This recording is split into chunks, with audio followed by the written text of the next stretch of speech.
I welcome each one of you, my fellow pilgrims to heaven, for our weekly Bible study in Telugu language, one of the South Indian languages. This is the second Sabbath school lesson study in Telugu language. Now I will switch over to Telugu language.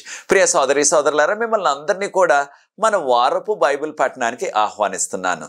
ఇది రెండవ సబ్బాతు బడి పాఠం. దేవుని యొక్క మహాకృపను బట్టి మనము ఈ నూతన సంవత్సరంలో రెండవ పాఠాన్ని చదివే అవకాశాన్ని ప్రభు మనకు అనుగ్రహించారు. కనుక ప్రభువుకే సమస్త మహిమ ఘనత స్తుతి చెల్లిస్తున్నాం. గత వారంలో మేము మోడోకూరులో ఉండి అక్కడ మోజెస్ అలెగ్జాండర్ గారి యొక్క మేనత్త గారి ఇంటికాడ నుంచి రికార్డ్ చేసి మీకు అందించగలిగాం. ఇంగ్లీషు అప్లోడ్ చేయలేకపోయాం, చింతిస్తున్నాం దాని కొరకు. తెలుగు ఇవాళ మేము పూనా వచ్చేసాం కనుక మా ఇంటి వద్ద నుంచే చేస్తున్నాం ఈ రికార్డింగ్. దేవునికి స్తోత్రాలు చెల్లిస్తున్నాం. ప్రియ సోదరి సోదరులారా, ఈ నూతన సంవత్సరంలో మరి ఒక పెద్ద సవాలు మరి ముందుకు వచ్చేసింది. అదే హెచ్ఎంపివి వైరస్ అంటున్నారు. ఆ ఆరోగ్య శాస్త్రజ్ఞులు, దీన్ని హెల్త్ సైన్స్ అంటున్నాం మనం, హెల్త్ సైంటిస్ట్, మన ఆరోగ్య సంబంధమైన విషయాలు పర్యవేక్షించే ఆ యొక్క అధిపతులు, వారు ఇది పెద్ద ప్రమాదం కాదు, ఇది చిన్న బిడ్డలకే కాస్త కష్టం కలుగు చేస్తుంది, మనకి పెద్ద ఇబ్బంది లేదన్నట్టుగా భరోసా ఇస్తున్నారు. దీని యొక్క పర్యవసానం ఎలా ఉంటుందన్నది మనకి ఇంకా లోతుగా అవగాహన లేదు. అయితే దేవుని యొక్క మహాకృపను బట్టి దేవుడు మనల్ని, మన కుటుంబాలని ఇంతవరకు నడిపించారు. ఆ కోవిడ్ లాక్డౌన్లో కూడా నడిపించారు. అటువంటి పరిస్థితి మరలా వచ్చినట్లయితే, అటువంటి లాక్డౌన్ వస్తుందని కొంతమంది ఊహాగానాలు చేస్తున్నారు. ఒకవేళ అటువంటి పరిస్థితి వచ్చినప్పటికీ ఆ ప్రభువే మనల్ని కాచి కాపాడి నడిపిస్తారు. కానీ మన జాగ్రత్తలు మనం ఉండాలా. వీలైనంత వరకు మరి ఆరోగ్య శాఖ వారు మనకిస్తున్న ఆ యొక్క సలహాలను బట్టి మనం బయటకు వెళ్ళినప్పుడు మరలా మాస్క్ను ధరిస్తే అది మనకే క్షేమం అంటున్నారు. దానిని మనం అందరం కూడా పాటించాల.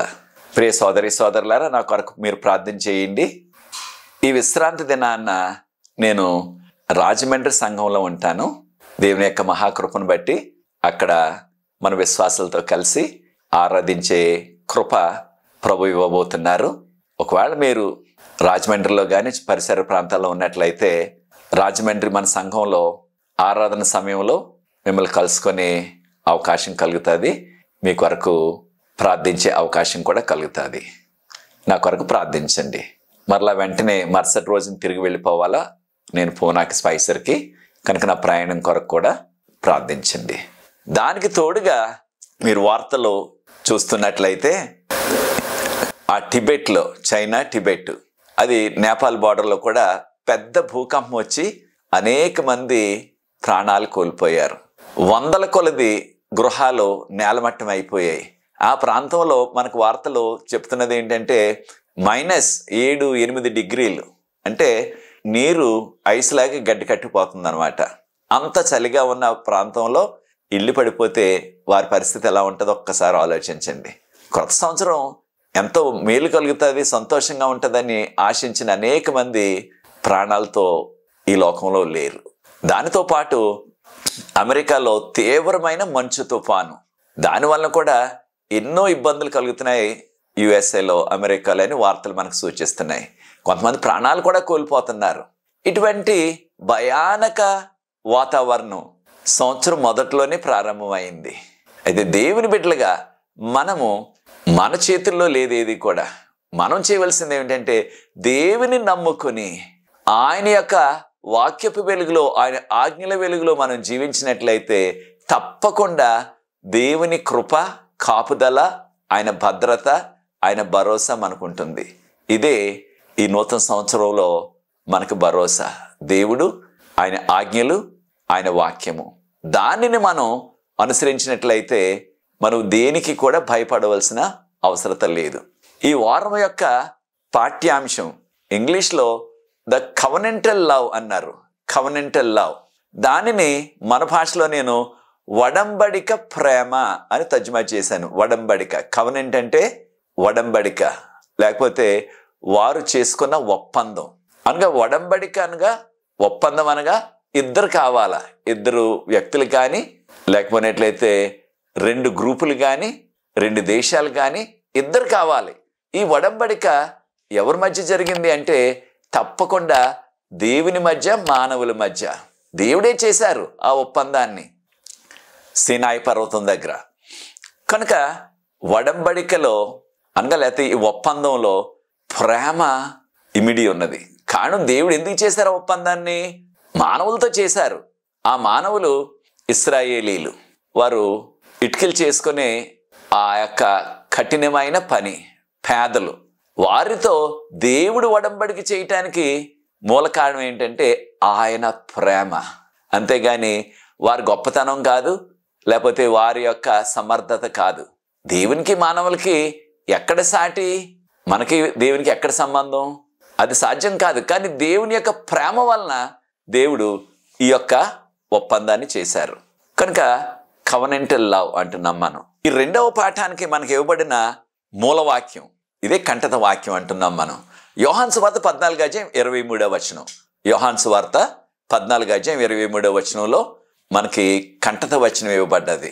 ఇక్కడున్న యవనస్తులు ఎవరైనా సరే దీన్ని చదివి వినిపించవలసిందిగా మన భాషలో కోరుతున్నాను.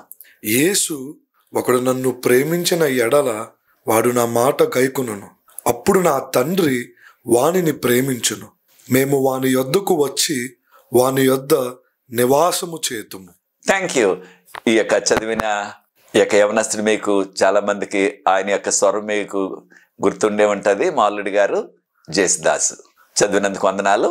మన యవనస్తులు అనేక మంది సెలవులకు వెళ్ళారు, ఇంకా వారు తిరిగి రాలేదు. ఈవేళ జీవన్ తిరిగి వచ్చాడు. ఉదయాన్నే రాగానే మన దగ్గరికి వచ్చి ఈ రికార్డింగ్ చేస్తున్నాడు.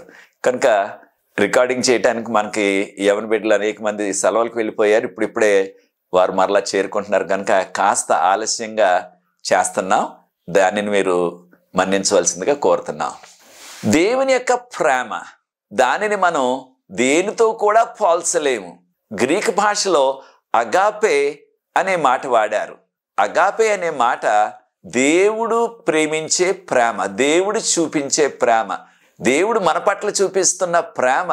ఇక ఆ ప్రేమ దేనిని కూడా ఆశించదు. మానవులుగా మనం ఎవరినైనా ప్రేమించినట్లయితే కొంత లబ్ధి కోరుతాం. మనం వారిని ప్రేమించడం వలన, వారికి సహాయం చేయటం వలన, వారికి ఏదో రీతిగా మనం ఉపయోగపడినట్లయితే మన యొక్క ఉద్దేశం ఏంటంటే ఏదో రోజున మనకో, మన పిల్లలకో, మన కుటుంబానికో వారు సహకరిస్తారు, వారు సహాయం చేస్తారు, వారు మనకు తోడ్పడతారు. ఏదో ఆశిస్తాం. మనం ఆశించి వారిని ప్రేమిస్తాం. మనం దేవుని యొక్క ప్రేమ అలాంటిది కాదు. దేవుడు మన దగ్గర నుంచి ఏది కూడా ఆశించటలేదు. నేను వారిని ప్రేమించినట్లయితే వారు నాకు కానుకలు ఇస్తారు, దశంభాగాలు ఇస్తారు. అది ఆయన ఎప్పుడు కూడా ఆశించట్లేదు. మనం ఇచ్చే కానుకలు, దశంభాగాలు దేవుని స్తుతిస్తూ దేవుడు చేసిన ఆ మేలుకు కృతజ్ఞతగా మనం చెల్లిస్తున్నాం. అంతేగాని మనం ఇచ్చే కానుకలను బట్టి, దశంభాగాలను బట్టి, లేదా మనం ఇచ్చే ఆ బలి అర్పణలను బట్టి ఆయన మనల్ని ప్రేమించట్లేదు. మన కాలంలో బలి అర్పణ మనం చేయట్లేదు. పాత నిబంధనలు బలి అర్పణలు చేసేవారు. కానీ ఏది చేసినప్పటికీ ఆయన మనం చేస్తున్న మంచి పనులను బట్టి కాదు మనల్ని ప్రేమిస్తుంటారు. ఆయన స్వభావమే ప్రేమించటం. కనుక దేవుడు గంభీరంగా, దేవుడు ఎంతో ఉన్నతమైన ప్రేమను మన పట్ల చూపిస్తున్నారు. మానవులుగా మనం వాడే ఆ యొక్క పదం ప్రేమ అనేది ఇద్దరు మధ్య, లేదా రెండు కుటుంబాలు, లేదా రెండు గ్రూపులు మధ్య జరిగే ఆ యొక్క సంఘటన ప్రేమ. కానీ దేవుడు చూపించే ప్రేమ అది చాలా ఉన్నతమైనది. మనం అనేక మార్లు ఆయన మార్గం నుంచి తప్పిపోయినప్పటికీ, ఆయన చెప్పినట్లుగా చేయకపోయినప్పటికీ ఆయన ప్రేమించడం మానట్లేదు. ఆయన ప్రేమిస్తూనే ఉన్నారు. కనుకనే దేవుని యొక్క ప్రేమ అది నిత్యము ఉండే ప్రేమ, ఎల్లప్పుడూ ఉండే ప్రేమ. దీన్నే ఎవర్ లాస్టింగ్ లవ్ అంటున్నాం. మనందరికీ తెలుసు కదా, యోహాను సువార్త 3:16. దేవుడు లోకముని ఎంతో ప్రేమించెను. లోకం అంతటి కూడా ఆయన ప్రేమిస్తున్నారు. కనుక దేవుని యొక్క ప్రేమ, వారు విశ్వాసులు కాదని, లేకపోతే క్రైస్తవులు కాదని, లేకపోతే పలానా డినామినేషన్ వారినే ప్రేమిస్తారని చాలాసార్లు మానవులుగా మనం అనుకుంటున్నాం. అది సరికాదు. కారణం ఏంటి? దేవుని ప్రేమకు ఒక మతం కానీ, ఒక కులం కానీ, ఒక వర్గం కానీ, ఒక దేశం కానీ, ఒక ప్రాంతం కానీ పరిమితి కాదు. లోకం అంతటినీ కూడా ప్రేమిస్తున్నారు. లోకంలో ఉన్న అందరినీ ప్రేమిస్తున్నారు. వారు ఆయనను ప్రేమించకపోయినప్పటికీ, మనందరికీ తెలుసు లోకంలో అనేక మంది అన్యజనులు ఉన్నారు, అనగా దేవుని ఎరుగని వారు, బైబిల్ గ్రంథం చెప్తున్న నిజ దేవుని పూజించని వారు, వారిని కూడా ఆయన ప్రేమిస్తూనే ఉన్నారు. ఆయన ప్రేమ వారిపై కూడా ఆయన చూపిస్తూనే ఉన్నారు ప్రతి క్షణం కూడా. 33వ కీర్తన 5వ వచనం మనం చూసినట్లయితే, దేవుడు ఆయన పరిశుద్ధతను న్యాయమును ఆయన ప్రేమించును. ఈ యొక్క లోకమంతా కూడా ఆయన యొక్క మంచితో నిండి ఉన్నది. అనేకమైన దుష్ట సంఘటనలు సాతాను తెచ్చిపెట్టాడు. కానీ దేవుడు ఈ లోకాన్ని ఆయన ప్రేమతో సృజించి అనుదినం కూడా మనల్ని పెంచి పోషిస్తున్నారు. కీర్తన 145 9వ వచనం గమనించినట్లయితే, దేవుడు ఎంతో మంచివాడు, ఆయన యొక్క కరుణ, ఆయన కటాక్షం అందరి మీద కూడా ఉన్నది. చూచారా ప్రియ దేవుని బిడ్డలారా, ఆయనకి ఫలానా వారు లేకపోతే వారు నా వారు, వీరు నా వారు కాదు అనే ఆ యొక్క భేదాభిప్రాయాలు ఆయన చూపించరు. తప్పకుండా ఆయన నమ్మిన వారు, ఆయన ఆజ్ఞలు పాటించే వారి మీద ప్రత్యేకమైన కృప కుమ్మరిస్తున్నారు. ప్రత్యేకంగా ఆ దీవెనలు కృప అనుగ్రహిస్తారు. కానీ తక్కిన వారిని విడిచిపెట్టేయట్లేదు. ఉదాహరణకు దేవుని యొక్క ప్రేమ అందరి మీద, ఈ భూమి మీద ఆయన కుమ్మరిస్తున్నారు. కనుకనే ఈ లోకంలో మనకి ప్రతిదినం కూడా సూర్యోదయం అవుతుంది, ప్రతిదినం కూడా సూర్యకాంతి, దీన్నే ఎండ అంటున్నాం కదా, అది మంచివారి మీద చెడ్డవారి మీద కూడా వస్తుంది ఎండ.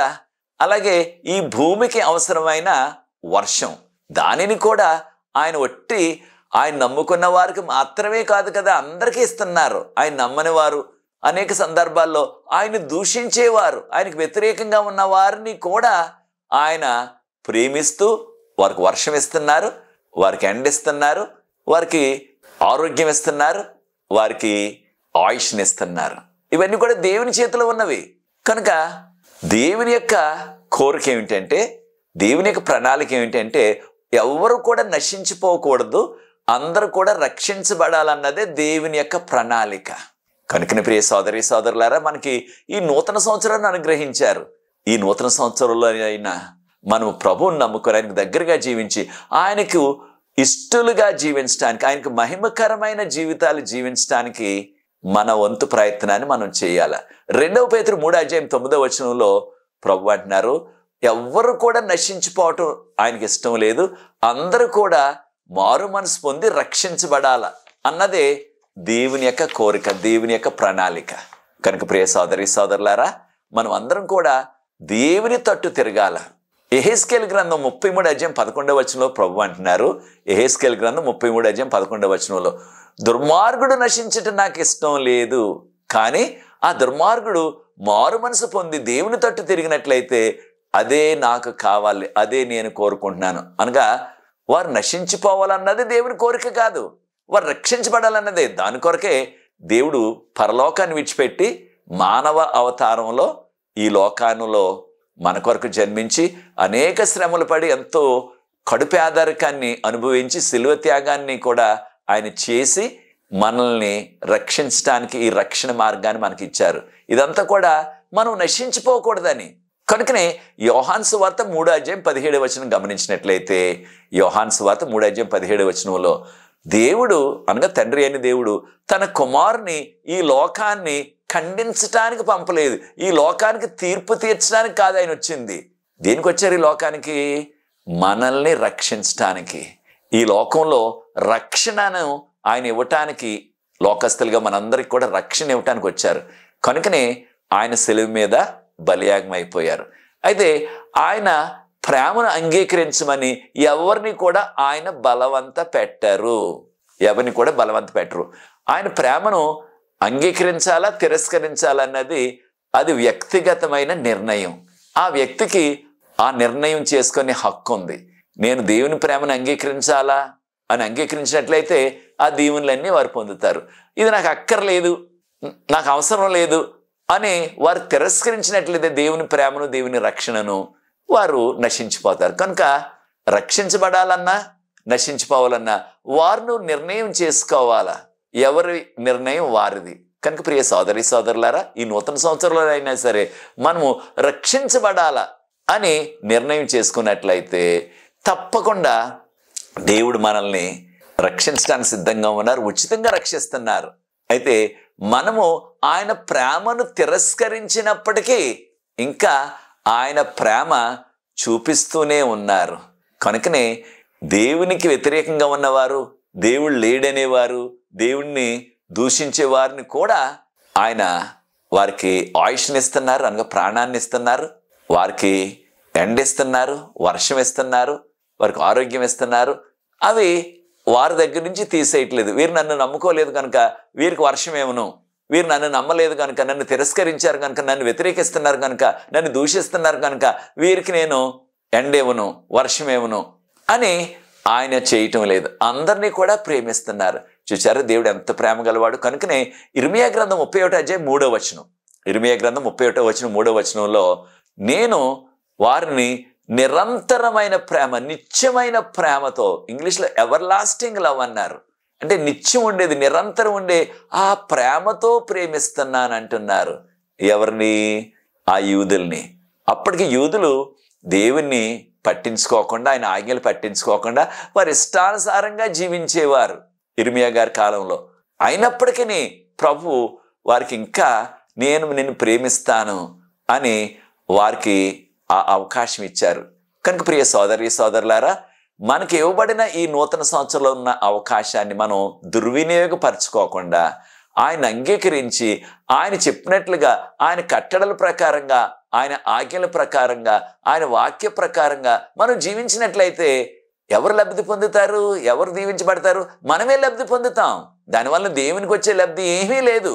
దేవునికి వచ్చే లబ్ధి ఏమీ లేదు. ఆయన నమ్ముకున్నట్లయితే దీవించబడేది, లేకపోతే లబ్ధి పొందేది మనమే. కనుక ఈ అవకాశాన్ని మనం సద్వినియోగం పరచుకోవాలా.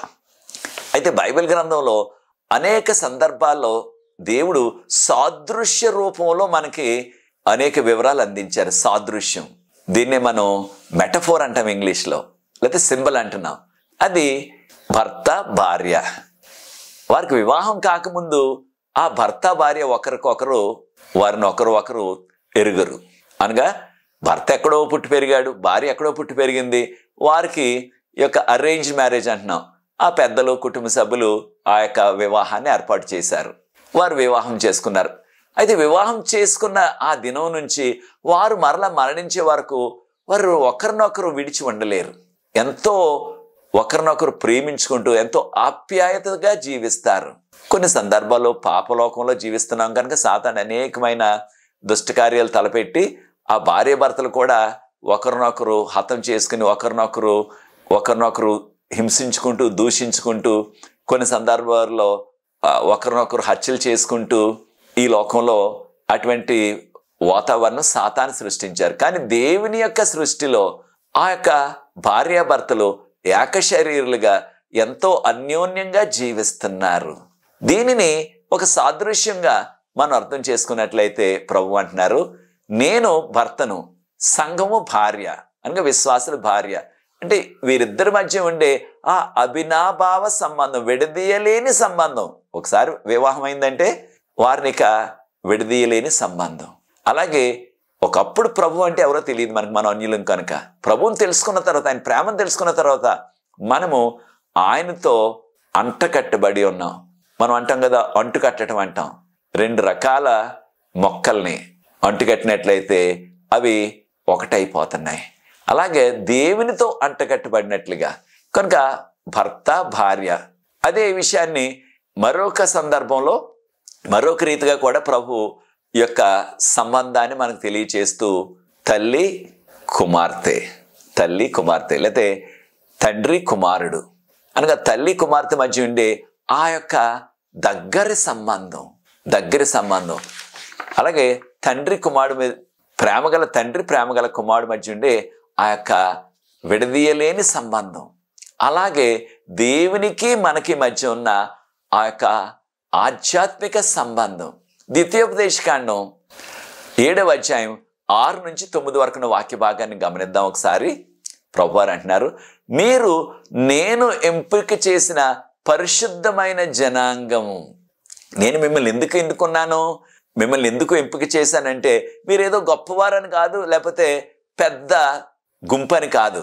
మీరు భూమి మీద ఉన్న వారందరిలో కూడా చిన్న గుంపు మాత్రమే, అనగా తక్కువ మందే సంఖ్యలో మాత్రం.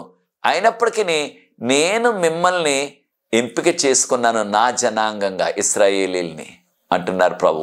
దీనివలన ఆయన ప్రత్యేకమైన ప్రేమ వలన, కనుక ప్రభువారు అంటున్నారు, నా యొక్క బలమైన హస్తంతో మిమ్మల్ని ఆ యొక్క ఈజిప్టులో ఉన్న దాసత్వం నుంచి, ఇంగ్లీష్లో బాండేజ్ అంటున్నాం, ఆ దాసత్వం నుంచి విడిపించాను. అనగా వారు ఆ ఈజిప్ట్లో పాలేరులుగా, దాసదాసీలుగా వెట్టి చాకరీ చేస్తూ, ఇటుకలు చేస్తూ ఎన్నో కష్టాలు పడ్డారు. అయితే అంత బలమైన ఈజిప్టు సైన్యం నుంచి, అంత బలమైన ఈజిప్టు రాజ్యం నుంచి మిమ్మల్ని విడిపించి నేను తీసుకొచ్చి నా జనాంగంగా మిమ్మల్ని ప్రతిష్ఠించాను. కనుక మీరు నా మాట వినండి, నా ఆజ్ఞలు గైకొనండి అని ప్రభు చెప్పారు. యోహాను సువార్త 15:13 గమనించినట్లయితే, యోహాను సువార్త 15:13 గమనించినట్లయితే, గొప్ప ప్రేమ ఏదంటే తన స్నేహితుని కొరకు తను ప్రాణం పెట్టినట్లయితే అది చాలా ఉన్నతమైన ప్రేమ. తన స్నేహితుని కొరకు ప్రాణం పెట్టేయటం. ఎవరు పెట్టారు మన కొరకు ఆయన ప్రాణాన్ని? యేసు ప్రభువారు. మనం ఆయనకి నమ్మకంగా లేకపోయినప్పటికీ, ఆయన చెప్పిన విషయాలన్నీ చేయకపోయినప్పటికీ, ఆయన ఆజ్ఞలన్నీ కూడా మనం తూచా తప్పకుండా పాటించకపోయినప్పటికీ, అనేక మార్లు ఆయన్ని ఎంతో మనం నిరాశపరిచినప్పటికీ ఇంకా ఆయన ప్రేమిస్తూనే ఉన్నారు మనల్ని. కనుక ఫిలిప్పీలకు రాసిన పత్రిక 2:8 ఫిలిప్పీలకు రాసిన పత్రిక 2:8 చూసినట్లయితే, ఆయన మన నిమిత్తం తన్ను తాను తగ్గించుకొని, ఆయన దేవుడై ఉండి తన్ను తాను తగ్గించుకొని ఆయన మన కొరకు మరణాన్ని ఈ లోకంలో ఆయన అంగీకరించారు. ఏ మరణం? సిలువ మీద మరణం. మన నిమిత్తం, మన పాపాల నిమిత్తం ఆయన సిలువ మరణం పొందే అంతగా తగ్గించుకున్నారు. ఎంత గొప్ప త్యాగమో చూడండి. ఇక ఆ త్యాగాన్ని మన మాటల్లో వివరించలేము. మన మాటల్లో అంత గొప్ప త్యాగాన్ని చేసేశారు మన కొరకు. దేని కొరకు ఏం ఆశిస్తున్నారు మన మధ్యన, మన దగ్గర నుంచి? మనం ఏమి ఇవ్వలేము ఆయనకి తిరిగి. ఆయన ప్రేమ వలన అంత గొప్ప త్యాగాన్ని చేసేశారు. ఇంగ్లీష్లో సుప్రీం సాక్రిఫైస్ అంటున్నాం. ప్రియ సోదరి సోదరుడా, ఆయన చూపిస్తున్న ఈ గొప్ప ప్రేమను నీవు ఆస్వాదిస్తున్నావా? దాన్ని నీవు అనుభవిస్తున్నావా? దాన్ని ఇతరులకు నీవు అందిస్తున్నావా? మరొక విషయాన్ని కూడా మనం గమనించాలా. దేవుడు మనందరినీ కూడా పిలిచేది ఏంటంటే ఆయనతో దగ్గర సంబంధం. అనగా ఆయన భర్త, మనం భార్య, లేకపోతే ఆయన తండ్రి, మనం కుమారుడు, లేకపోతే మనము ఆయన కుటుంబ సభ్యులు, ఎంతో దగ్గర సంబంధం. దీన్ని మన భాషలో అభినాభావ సంబంధం అంటున్నాం. అనగా విడదీయలేని సంబంధం. అయితే ఈ విషయాన్ని మనం మత్తయి సువార్త 22:1-14 వరకు ఉన్న వాక్య భాగం, ఒక ఉపమానాన్ని యేసు ప్రభు చెప్పారు. ఒక రాజుగారు ఉన్నారు, ఆయనకు ఒకే ఒక కుమారుడు. ఆ రాజుగారు తన ఏకైక కుమారునికి వివాహం చేస్తూ అందరికీ కూడా, ప్రాముఖ్యమైన అందరికీ కూడా ఆహ్వానం అందించారు. కానీ ఆ ఆహ్వానం అందుకున్న వారు ఒక్కరు కూడా రాలేదు. అనగా ఆ ఆహ్వానాన్ని తిరస్కరించారు. ఆ రాజుగారు ఉపమానం ప్రకారంగా ఒకవేళ వీరు మర్చిపోయారేమో అని మరలా వారికి జ్ఞాపకం చేయటానికి మరలా సేవకుల్ని పంపారు. వారు ఆ సేవకుల్ని దూషించారు, ఆ సేవకుల్ని కొంతమంది కొట్టారు, కానీ ఒక్కరు కూడా రాలేదు. చూచారా? దీని ద్వారా మనం నేర్చుకుంటున్నది ఏంటి? దేవుడిచ్చిన ఈ యొక్క రక్షణ అవకాశాన్ని మనము అంగీకరించవచ్చు, లేకపోయినట్లయితే దానిని మనం తిరస్కరించవచ్చు. ఆ యొక్క చాయిస్, ఆ యొక్క అవకాశం మన చేతిలో ఉన్నది.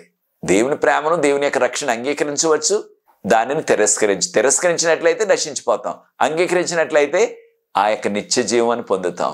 కనుక ఆయన ప్రేమను అంగీకరించినట్లయితే అప్పుడు మనకి ఆయన ప్రేమ ద్వారా, ఈ రక్షణ ద్వారా కలిగే ఆ యొక్క లాభాలన్నీ కూడా, ఆ లబ్ధి అంతా కూడా మనం పొందుతాం. హోషేయ గ్రంథం 9:15 గమనించినట్లయితే, హోషేయ గ్రంథం 9:15 గమనించినట్లయితే ప్రభువారు అంటున్నారు, వారి యొక్క దుర్మార్గత వలన నేను వారిని తరిమివేశాను. ఇశ్రాయేలీల్ని వారి దుర్మార్గత అనగా ఆయన మాట వినలేదు కనుక వారిని విడిచిపెట్టేశాను అంటున్నారు ప్రభువారు. వారిని ఇక నేను ప్రేమించను అంటున్నారు. దీనివల్ల వారి యొక్క పాలకులందరూ కూడా దుర్మార్గపు పాలన చేస్తున్నారు. నాకు వ్యతిరేకంగా తిరిగారు, వారు నాకు తిరుగుబాటు చేశారు వారు పాలకులు అంటున్నారు. ప్రియ సోదరి సోదరులారా, మనం కూడా దేవునికి వ్యతిరేకంగా తిరుగుబాటు చేస్తున్నామా? అయితే రోమీయులకు రాసిన పత్రిక 11:22 గమనిద్దాం. రోమీయులకు రాసిన పత్రిక 11:22 గమనించినట్లయితే, దేవుడు ఆయన యొక్క మంచి ఎల్లప్పుడూ కూడా కొనసాగుతుంది. అయితే ఆయన యొక్క మంచి, ఆయన చేస్తున్న ఆ మంచి కార్యాల్లో మనము కొనసాగకపోయినట్లయితే, వాటిని విడిచిపెట్టేసినట్లయితే, మన ఇష్టానుసారంగా జీవించినట్లయితే, ప్రభువారు అంటున్నారు, మిమ్మల్ని తుంచివేస్తాను, మిమ్మల్ని తుంచివేస్తాను. ఇంగ్లీష్లో I will cut you of అంటే మిమ్మల్ని ఇక అంతమొందించేస్తానంటున్నారనమాట.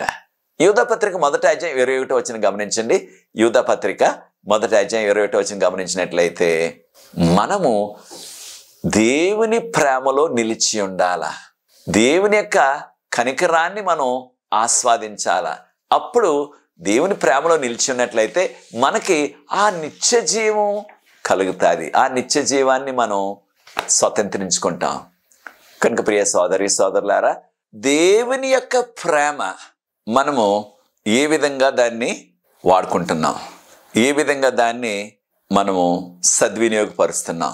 కారణం, దేవుని యొక్క ప్రేమ శాశ్వతమైన ప్రేమ. ఇర్మియా గ్రంథం 31:3 నేను శాశ్వతమైన ప్రేమతో నేను ప్రేమిస్తున్నానని ప్రభువు అంటున్నారు.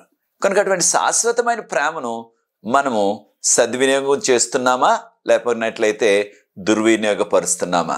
1 యోహాను పత్రిక 4:7-20 భాగాన్ని ఒక్కసారి గమనించినట్లయితే, 1 యోహాను 4:7-20 వాక్య భాగాన్ని మనం గమనించినట్లయితే, ముఖ్యంగా 19వ వచనాన్ని, ఆయన మనలను మొదటగా ప్రేమించెను కనుక మనము ఆయనను ప్రేమించాలా.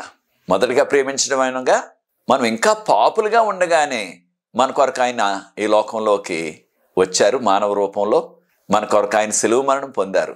కనుక ప్రియ సోదరి సోదరులారా, ఆయన మనలను మొదటగా ప్రేమించారు కనుక, మన కొరకు మరణించారు కనుక, మన కొరకు ఈ రక్షణ భాగ్యాన్ని ఉచితంగా ఇస్తున్నారు కనుక, మనము కూడా ఆయనను ప్రేమించాలా. మనందరికీ తెలిసిన రీతిగా దేవుడు మానవులందరినీ కూడా మన జీవితాల్లో మనము దేవుణ్ణి ప్రేమించేలాగా, మన యొక్క తోటి వారిని ప్రేమించేలాగా, మన యొక్క కుటుంబ సభ్యులను ప్రేమించేలాగా, ఆ ప్రేమించే ఆ లక్షణం మానవుల్లో ఆయన పెట్టారు. ఆ ప్రేమించే లక్షణం ఉన్నది కనుక దానిని మనం సద్వినియోగం చేసుకుని దేవుని ప్రేమించాలా, మన పొరుగు వారిని ప్రేమించాలా, మన యొక్క కుటుంబ సభ్యులను ప్రేమించాలా, మన సంఘ సభ్యులను ప్రేమించాలా. మత్తయి సువార్త 18:23-35 వాక్య భాగంలో యేసుప్రభువు ఒక ఉపమానాన్ని చెప్పారు. ఆ ఉపమానంలో ఒక వ్యక్తి తన యజమాని దగ్గర అప్పు తీసుకున్నాడు. ఎంత అప్పు అంటే 10,000 తలాంతులు. సాధారణంగా మనం తలాంత్ అంటే ఏమనుకుంటున్నామంటే ఏదో పాడటం, మ్యూజిక్ వేయటం, నాట్యం చేయటం, రకరకాలుగా, లేకపోయినట్లయితే పాటలు కట్టడం, రకరకాల విషయాల్లో మనం వాటిని తలాంత్ అంటున్నాం. ఇంగ్లీష్లో కూడా టాలెంట్ అంటున్నారు. కానీ ఇక్కడ వాడిన పదము తలాంత్ అంటే ఒక డబ్బు అనమాట. కొంత డబ్బు అంటే చాలా పెద్ద మొత్తంలో డబ్బు. ఆ దినాల్లో ఒక టాలెంట్ అంటే, ఒక తలాంత్ అంటే అది 6,000 దీనారాలు. 6,000 దీనారాలు ఉంటే అది ఒక తలాంత్ అన్నారు, ఒక టాలెంట్ అన్నారు అనమాట. 6,000 దీనారాలు. మనందరికీ తెలిసిన రీతిగా ఆ రోజుల్లో వారికి ఉన్న డబ్బు దీనారాలు. ఒక దీనారం అంటే ఒక రోజు ఎవరైనా సరే కష్టపడి పనిచేస్తే ఆ రోజుకి వచ్చేది ఒక దీనారం. అలాగా 6,000 దీనారాలు అంటే ఒక తలాంతుకి 20 సంవత్సరాల జీతం అన్నమాట. అనగా ఒక వ్యక్తి సంవత్సరం అంతా పనిచేస్తే వారికి ఉన్న విశ్రాంతి దినాలు తీసేసి అప్పుడు 300 దీనారాలు సంవత్సరానికి వస్తాయి. అనగా ఒక వ్యక్తి ఎవరి దగ్గరైనా సరే ఒక కూలి పని చేస్తుంటే సంవత్సరం అంతా పని చేస్తే వారి విశ్రాంతి దినాలు తీసేసినప్పుడు ఇక 300 రోజులు ఉంటాయి. అంటే 300 దీనారాలు వస్తాయి సంవత్సరానికి. అలాగా 6,000 దీనారాలు అంటే 20 సంవత్సరాలు. 20 సంవత్సరాలు నిరాటంకంగా పనిచేస్తే అప్పుడు ఒక్క తలాంతు అప్పు తీరుతుంది అనమాట. మరి ఈ వ్యక్తి ఎంత అప్పు చేశాడు? 10 తలాంతులు, లేకపోతే 10 టాలెంట్స్ అంటున్నాం మనం.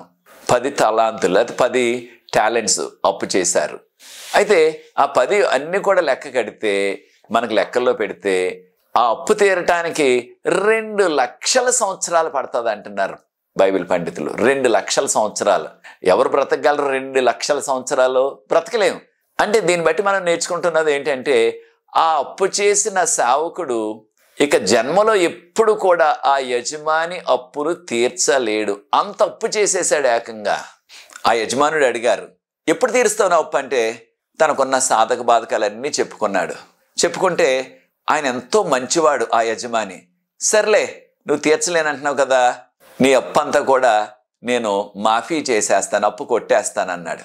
చాలా సంతోషపడిపోయాడు. పడిపోయి ఆయనకు వందనాలు చెల్లించి బయటికి వెళ్ళిపోయాడు.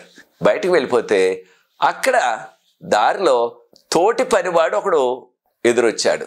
ఆ తోటి పనివాడు ఈ యొక్క 10 తలాంతులు అప్పు యజమానుడు కొట్టేస్తే సంతోషంతో వస్తుంటే, ఆ తోటి